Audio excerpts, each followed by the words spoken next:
I guess mine is kind of like a futuristic idea-ish.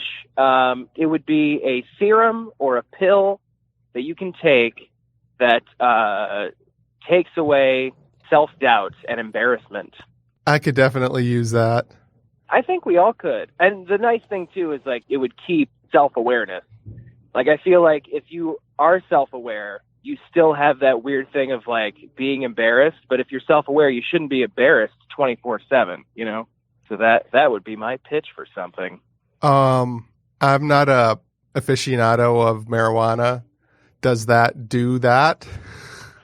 No, that actually increases it. Really? That's why I don't smoke anymore.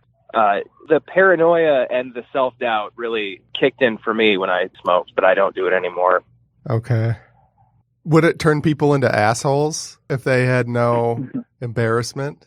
Well, the thing is, I mean, it could. That's the problem. But I feel like if it evened out with that self-awareness, like if you take the pill and you go to a bar, you're not going to whip your shirt off and like hop on the pool table and be like, I'm the best. It doesn't increase arrogance. See, that's the thing. It's so interesting of a concept to talk about, but you have to weigh in all these factors too. So it'd be like a super, super duper science experiment. Yeah. Now, I have self-awareness that I like lame shit and stupid shit. Me too. I love Nickelback. Yeah, I like Jackass. I get teased in my screenwriting class because my favorite movie is Demolition Man with Sylvester Stallone. Oh, God. It's one of those action movies that's like super camp, and if you acknowledge it for that, like I love watching bad movies for the fun of it, but I'll also acknowledge that they're bad. Is it like a full-blown, I love this movie, and I think it's amazing? Yeah. I mean, I can see some cheesy parts, but I love the tone. I love the humor. I love the creativity. I love the sci-fi stuff. Maybe the Dennis Leary character is a little cheesy or a lot cheesy. But anyway, if your pill takes away your shame and you still have self-awareness that something is cheesy or lame, but you just are okay with that, or like a fetish, for example, you have a weird fetish. Maybe you're self-aware that it's fucking weird, but you're okay with that. Is it a good thing for you to let your freak flag fly without embarrassment? That is a good question.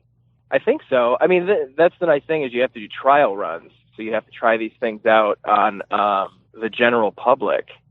I mean, it depends on if your weirdness hurts anybody or hinders anybody of anything. Because we're getting into a point in society where so many things, like we're not supposed to feel shame technically anymore, but I feel like if you have shame for things that you should have, like if you murder people, of course you should have shame for that. But the people that murder people don't have shame for it. That's an interesting thing. I feel like the pill would give, but that's the thing, would it enhance their feeling of not being ashamed? What if it granted self-awareness if you didn't have it? Like it just aligned a complete moral code. It'd be like Adderall, but with, self-doubt. I don't know. I was just thinking one of my ideas for the podcast really early, I called it the Red Room. And there's a way to use electricity and magnetics to zap somebody's skull to take away morality. But I don't know if it can add it. I think it can only like break things in your brain or shut them off temporarily. I don't think it can help things. Yeah. I mean, that's like lobotomies too. It just shuts off a certain part of your brain. Yeah. So it might be able to shut off shame, but not turn on self-awareness. Yeah, that's a good point. Well, the best Diego's part here. about Hi. this is Thanks that for it's coming. completely made up. What are you ashamed of, Gerrit? Many things. I enjoy the first couple albums of Nickelback, and I feel shame about that. As you should. I think they used to be a great band in that post-grunge scene, but then they changed their sound and then became garbage. But everyone who's heard them has just associated it with they've always been garbage. It's Right. like, no, they used to be good. That's a thing that I feel like even right now I'm talking about it and I feel embarrassed about it. And I know I shouldn't be because I like to have self-awareness of like, I do enjoy good music as well. And then Nickelback's not in my like top 10 favorite bands, maybe top 15. That's a joke. But I don't know. I feel like everyone just shits on something because they feel everyone's doing it. So I'm going to now. I like Nickelback Hero. It's a great song. Oh, I probably have funny? 20 Nickelback MP3s that I never listened to on my computer. Yeah. I researched that song not too long ago, and it turns out that it's Chad Kroeger, who's the lead singer of Nickelback, and then Josie Scott, who is the lead singer of Saliva, and then did you drop off? And Theory of a Dead Man, like they all got together to record different things. So it's not technically Nickelback. Oh, so like it gets off on the technicality. So if you take different parts of bad bands, then you can make something really good. I enjoy that song. I think it's great. As in the Spider-Man soundtrack. Yeah, the first one. There you go. Tobey Maguire one. Yeah. I love Jay Leno. I'll just admit that to comics. That's like probably a scarlet letter on my reputation, if anybody cares at all. Now, we're all getting a little old for open mic level comics. Damn. Especially me.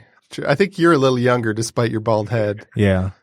Should we feel shame for that? Or should we take your pill to not feel shame for that? For being the old guy in the room? For being old people at an open mic? Yeah. I think so. Yeah. Although you guys are more than open mic. I feel shame for being the young open mic in the room. Oh, I felt that. I love that moment where you go somewhere new and then no one talks to you and then you go up and do well and then everyone's just like, oh my God, you were actually good. You're a person now. Yeah, I'll treat you with respect. That's always an interesting thing. Somebody posted something on Michigan Comics Network Facebook about laugh tracks the other day. Mm-hmm. And it just reminded me of an embarrassing thing because I got fired shortly before I began doing comedy. And I invited a lot of my old coworkers, and they all went to see me at Laugh Tracks. Yeah. And of course, there's hardly anybody there, and like silence in the audience, and it's like cringy, embarrassing for me. Yeah. Yeah, I could use your pill for that situation. Even remembering that situation. I mean, like the nice thing about the self-awareness part is like you can acknowledge that you didn't do well, but also you're not going to wallow in it. I feel like that's the thing. And then also that's the thing that alcohol does. Alcohol would be the one that boosts your confidence, but it mostly boosts your arrogance. So you think you're doing all this great shit, but you're actually not. Can I swear on here? I feel like I've said shit like 5 times. Yeah. Okay. You can take your pill to not feel ashamed for saying the word shit. Oh, I just don't know if you have a parental advisory sticker on it. I want to name my album Parental Advisory, but then have it be clean. That's great. I like that. Is that your creative idea? No, I'm kidding. I would say it beats your wide tip pencil idea. Yeah, it's a terrible idea. I still hold that up as the worst idea on the podcast. Really? Wow, that's kind of an honor. But you should feel no shame for that. You shouldn't have to take Gerrit's pill. Yeah. How is the pill different from alcohol? Because it doesn't increase your arrogance. Gotcha.